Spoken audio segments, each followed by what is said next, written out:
Hey everybody, I'm Grasshopper here. Welcome to the Cliffside Bunker in Toronto, Ontario, Canada. And this is all about my tournament edition rules. That's right, Grasshoppers G40 tournament edition rules. Now, a little history about these. So back in 2015, I believe, we had a couple of people in our club, in our gaming group, and they were just stubborn people. They refused to quit. The writing was on the wall, and they kept saying and arguing that if they had more time they could win. And our game days ended with like an hour and a half argument about who was going to win. And so we decided that we were going to go and change this, simply because there was a couple of individuals that were threatening to leave and never play again because, nobody can decide a winner. I just want to make it clear that I am not a fan of the victory conditions in out-of-box 1940 Global 2nd Edition. Not one bit.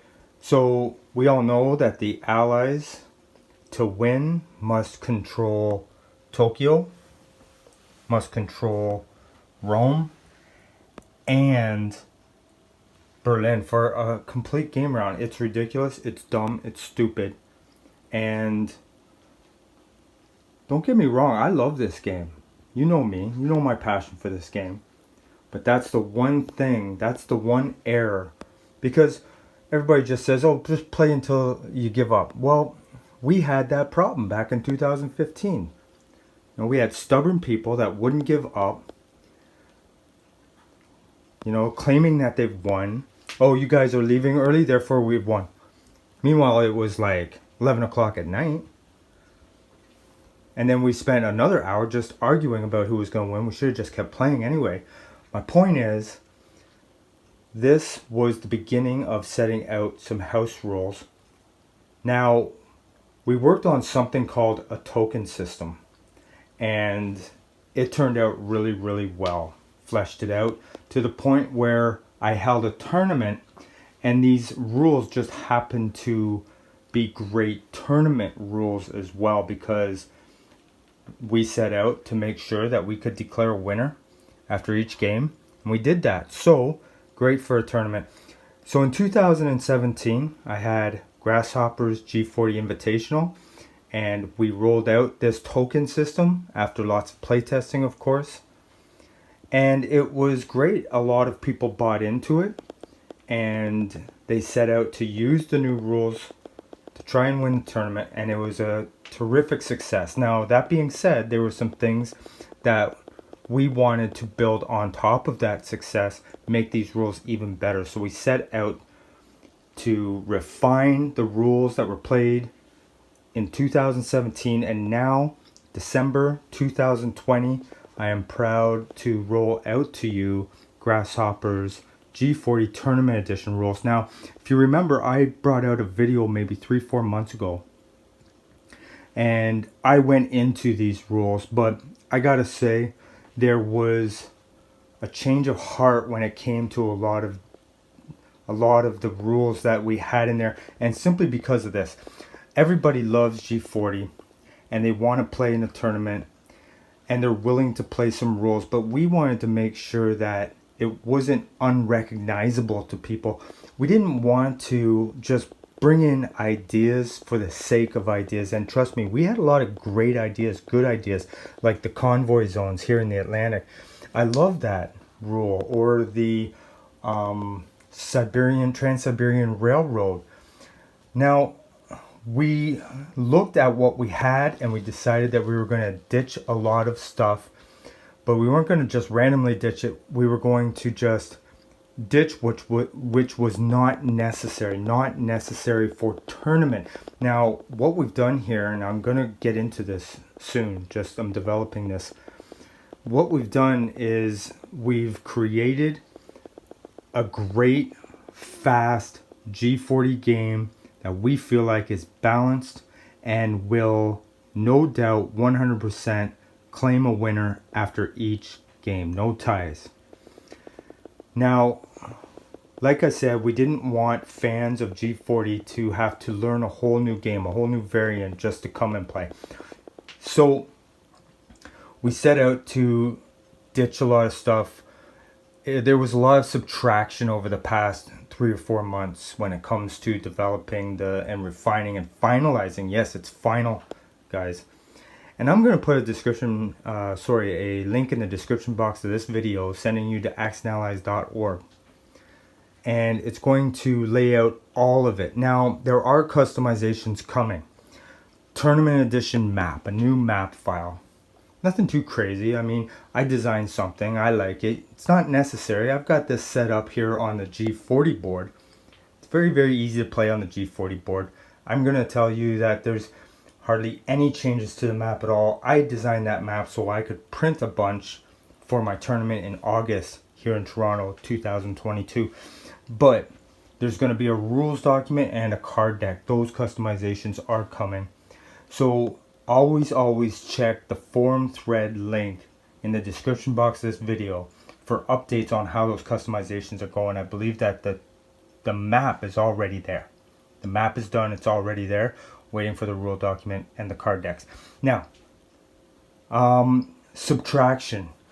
We only kept what was essential, what was absolutely necessary.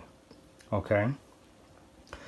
Now I'm going to show you what we've done to the board. In a recent video, very recent video, I did a channel reboot and I went around my table, talked about 1940 Global 2nd Edition out of box and how much I love the game and how I'm going to do all kinds of videos about out of box rules. Now, this is essentially the same setup. I'm shooting a video with the same setup. However, I made a change. And you've probably guessed, taking a look, the UK Pacific pieces are not tan anymore. They are gray, Anzac gray.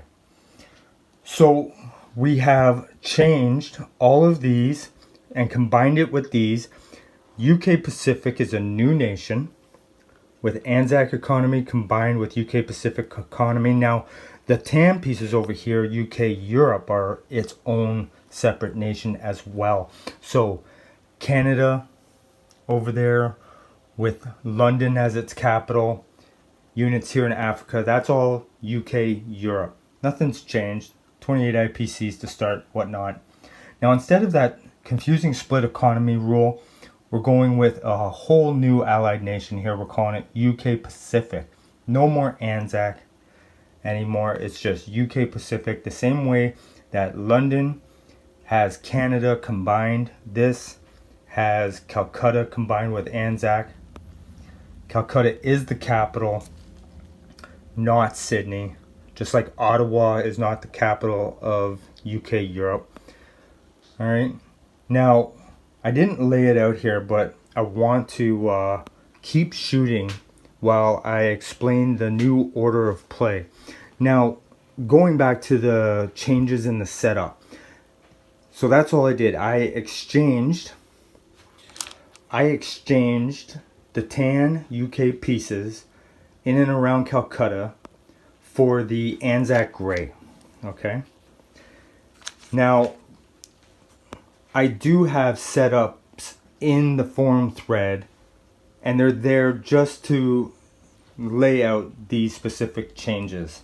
But also too, there's one other change. This is now a minor factory instead of a major factory. However, when they come into the war, it will change to a major, just like the rule for the United States. All right. Now, as always, and I'm going to develop this here, as always, Germany begins first. Next up, interesting, is UK Pacific. Now, we have play tested this into the ground, and I can tell you that this works. It works really, really well. Japan is next. UK Europe. I'll explain a little bit more about this in a bit. Italy. China. Russia. United States. And of course, as always, bringing up the rear, we have France. Now, this is the new order of play. So just going over the changes so far.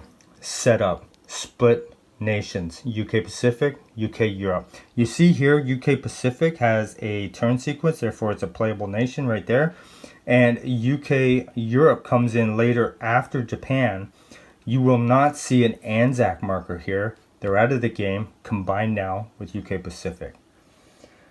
Now, there are some rules to help balance this out. Obviously, we have combined the economy as well. Changed this around. We took the ANZAC marker off. We now have the combined UK Pacific and ANZAC now collecting 27 IPCs. All right. So obviously that's a lot of money. Now we do have some rules you will see in the forum thread. Go there, take a look. There's not much to read at all. Trust me, there's very few. I would say that we chopped at least 50% off, maybe up to 60% if you include all those extra national objectives I had laid out. We went everything back to out of box, started over, and then just took all the good stuff and put it back in. Stuff that we knew that we could not live without. Obviously the convoy zones in the Atlantic, they're gone. I'm not going to confuse you by bringing them up again. The railroad stations in Russia, they're gone. I'm not going to confuse you by bringing them up again. All those national objectives, I wanted to revamp all the national objectives. However, coming to Toronto to play in a tournament, I didn't want everybody to have to learn all new objectives. If you take a look at the forum thread, it starts off by talking about the new United Kingdom.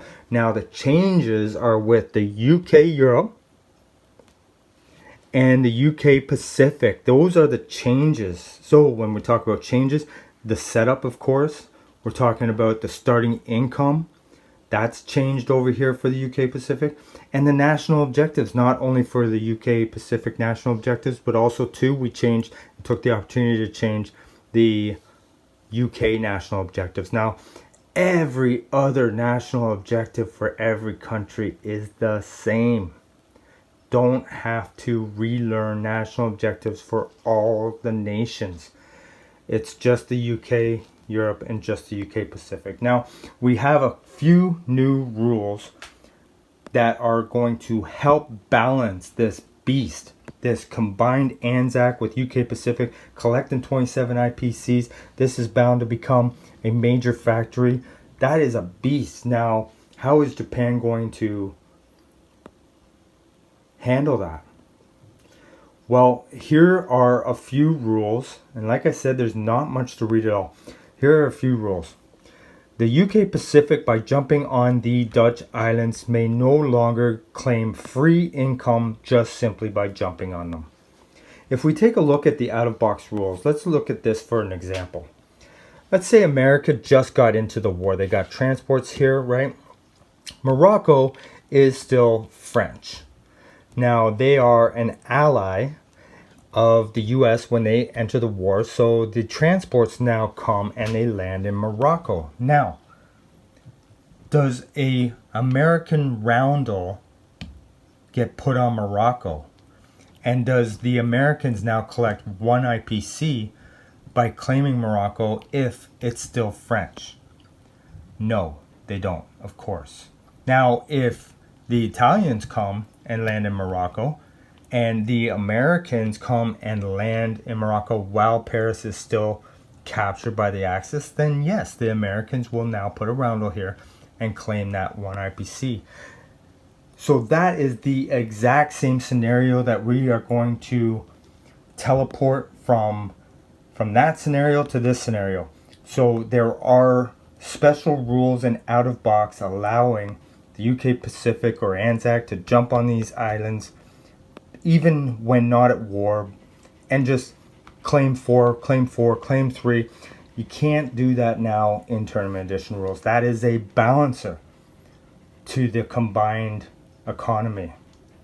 Now, of course, if Japan comes and takes them, then yeah, if they're liberated, absolutely. It's actually the exact same rule for America on this side. So if America comes and lands on Celebes or Celebes, however you want to pronounce it, they will not get the 3 IPCs. If ANZAC did the exact same thing, then they would get the 3 IPCs. So the Anzac and UK Pacific pieces combined here are going to play by the same rules that America plays by concerning these Dutch islands in the rule book. So now that that's out of the way, let's talk about the declarations of war, because we need new declarations of war for UK Pacific. Now, none of the declaration of war rules have changed for any other nation. None at all, except for our new nation, UK Pacific. Because they are in this spot in the order of play, they could, if we didn't have any restrictions, go and hit some Japanese, whatever, go and attack, declare war, collect income before Japan even gets a chance to go. And we're not going to allow that. I'll get back to this order of play and why it's necessary, but to continue, the declaration of war rules now states that the UK Pacific may not declare war on Japan until the beginning of their third turn. And that's before Japan's third turn. So before Japan's third turn, on the beginning of UK Pacific's third turn, they may declare war if they are not already in the war by an unprovoked attack by Japan. When they do that, or when Japan attacks them, or whenever, this will immediately become a major industrial complex, just like the American rule when they enter the war immediately becomes major industrial complexes. As soon as they declare war at the beginning of their turn 3 or earlier, that's when they get the major industrial complex. All right. Now, that is another balancer to the combined economy, because they're going to get 27 IPCs to begin the game. They can only build 3 here, and they can only build 3 here. Now, those are some pretty hefty penalties that you're going to get used to playing with. But here are some bonuses. I mean, UK Pacific can easily come here, build a factory, and dominate the Middle East. That's what we've been seeing in our playtests. Now, the national objective money is actually quite decent. It's favorable. I think it's better than out of box. So if they declare war, if Japan keeps them out of the war all that time, when they do declare war, they could collect up to 15 easily, maybe even 20 later in the game. Take a look at the national objectives for UK Pacific. Now, back to this order of play. I want to explain this. The reason why we've done this is going to make games just fly. In a tournament, you want to play as many game rounds as you can in a full day. And, some people move faster than others. But we didn't want to cater to one versus the other. We just wanted to lay down a blanket structure for everybody to abide by. This is the best way that games are going to get through the day.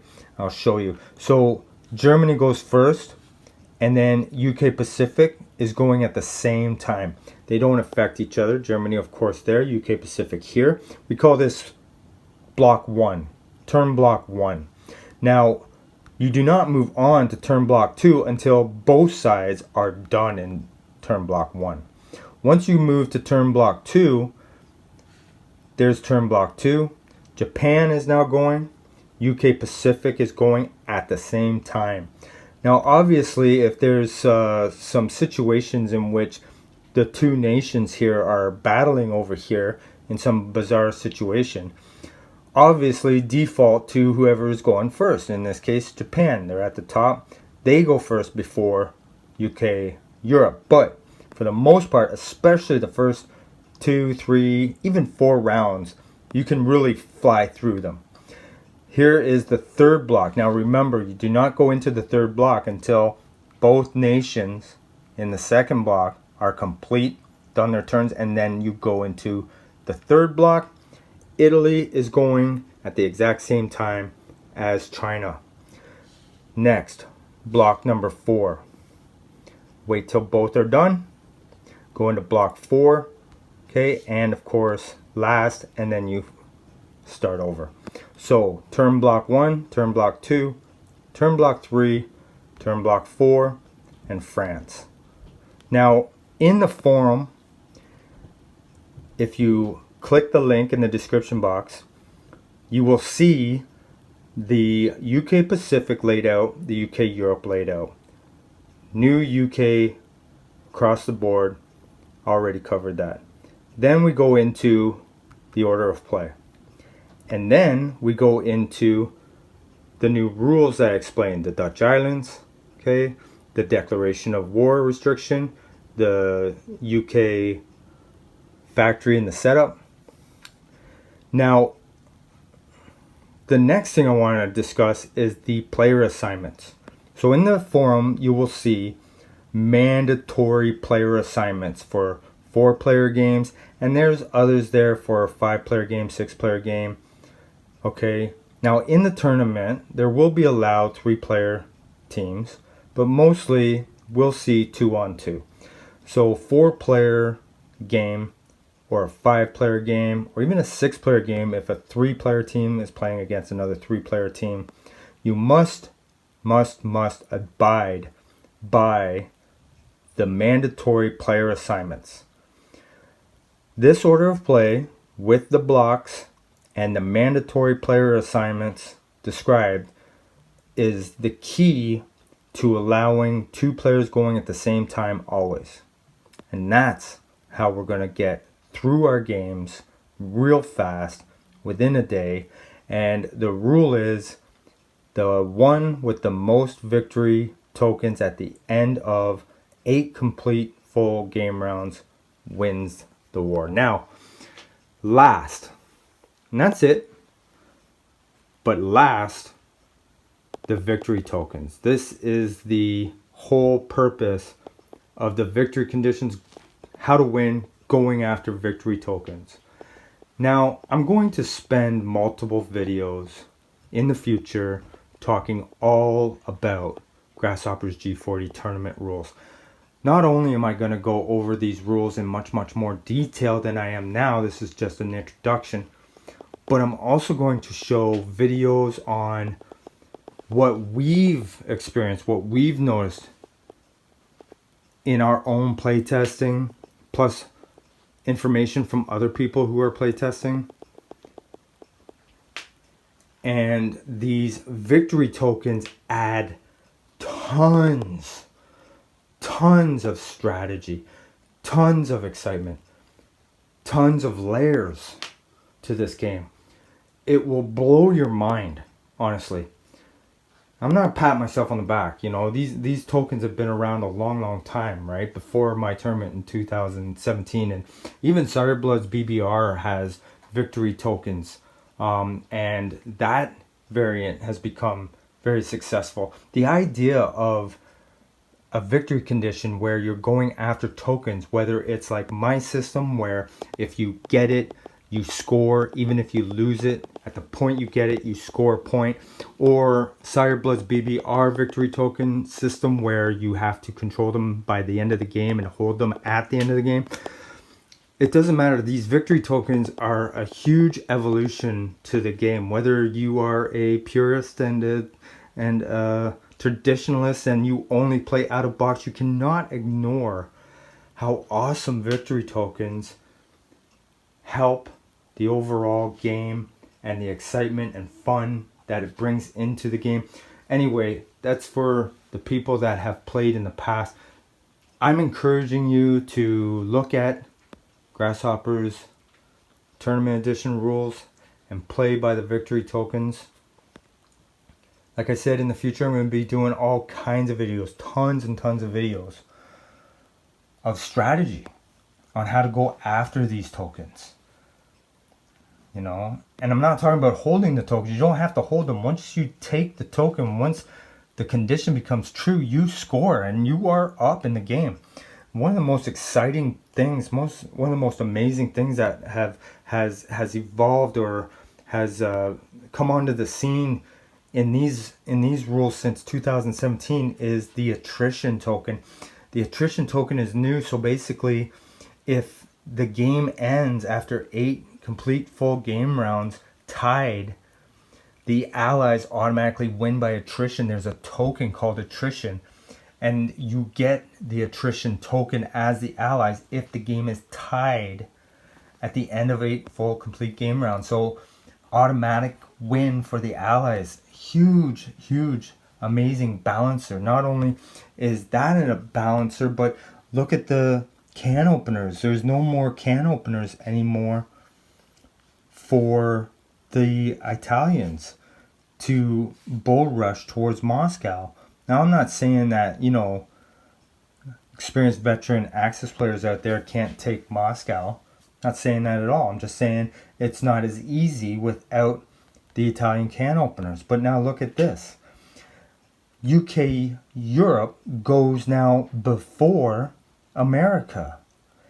And that will trip up the allies all day long. You have to be careful about all these things. But thankfully, we have had a great time in 2020 just play testing these. I want to give a big shout out to my great close friends, Jerry the Jerry playtester, Pink Panzer playtester, Iron Stitch playtester. I want to give a big shout out to Contango and Waterloo for helping me develop these rules. Anybody who has been playtesting and practicing so far, big shout out. Thanks for the reports that you've been sending us. And, you know, just anybody else who is involved on any other level. I don't want to miss anybody by just, you know, trying to name names. But, you know, those are the people that have been huge contributors in playtesting. I mean, you know, we had Luigi Board here for one. We had Shellman here for one. But, you know, on a consistent basis, those that are really helping develop these rules. Jerry the Jerry, Pink Panzer, Iron Stitch, myself, of course, Young Grasshopper, Contango are right at the front there. I want to give those guys a big shout out. So that's it, guys. Now, obviously, there's so much more to talk about. The victory tokens, I could go on and on and on. I could do 45-minute videos about one token. It's going to be awesome. I can't wait. And I'm not going to allow anybody to have, you know, a foot up on anybody. There's been quite a few people that have already registered for my tournament. And their names are listed in a separate forum. Talk about that in a later video. But there's many people already making plans and practicing these rules. Now, I am not going to allow anybody to want to come and they register late and they're getting into the game, they haven't practiced. I'm going to have videos upon videos, every little secret that I see, every little nuance, loophole, whatever that I can see that might trip somebody up at the tournament. I want to make sure that I shoot videos helping them, explaining everything so that they don't feel like they didn't know something that other people knew. If you watch my channel in 2021, if you watch all the videos related to Grasshoppers G40 tournament rules, you will be up to date, even if you don't play, even if you can't practice, even if you don't have somebody to play with. It's definitely not on TripleA, but I will talk about this and show you strategies, show you how to go after tokens, make you aware of things that I've come to find and see, so that you are not completely in the dark if you want to come play. And of course, all you gotta do is know how to play 1940 Global 2nd Edition. It is not a far stretch at all to change this. Go to the forum, look at the thread. There's hardly any changes there. There's hardly any. But I assure you, every change that's there in that forum, we kept, we left. It was necessary. And it's all for a great purpose, to just make a tournament run smooth. All right? That's it for now, guys. Thanks. Just a half hour for now. Just an introduction. I'm going to take down the video that I posted about 4 months ago, 3 or 4 months ago, talking about rules that are just no longer in the game. I can tell you now that this is final. These rules are not going to change for all of 2021. You know, email me, tell me your report, tell me who got what token in which game round, tell me who won at the end of eight full game rounds. Let's practice and play it out, talk about it, but there will be no changes for all of 2021. And even at that time, even this time, a year from now, if there is a change, it's only because something happened. There's a loophole that needs to be sewn up. But thanks, guys. Thanks for being interested. I really appreciate it. I don't want to spend too long on this introduction video. I am very excited. I can tell you that some of the most exciting Axis and Allies games that I've had in years have been in 2020.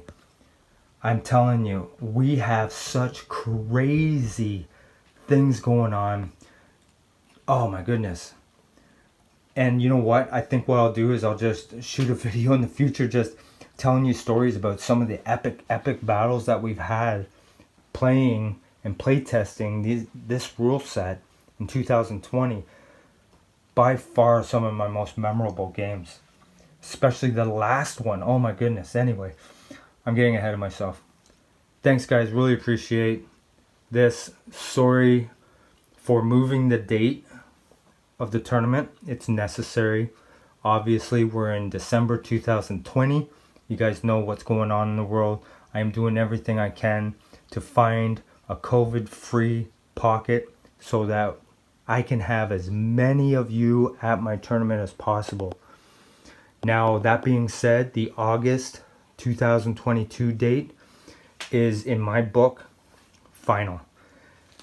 Whatever's going on in the world, I'll deal with. But if there's COVID at that time, I don't know what I can do, but it's going to happen.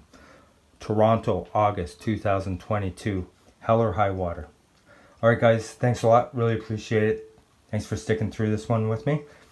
And, you know, I encourage you guys to practice this, play test it.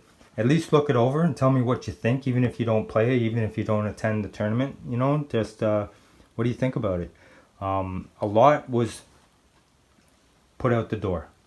And if you were fond of a couple of rules that are no longer in here, apologize. I was fond of them too. But want to be responsible in trying to keep this game as recognizable as possible for those that love G40 and are coming to play something extremely close to it. Alright, thanks a lot, guys. Cheers. May all your rolls be ones. Take care.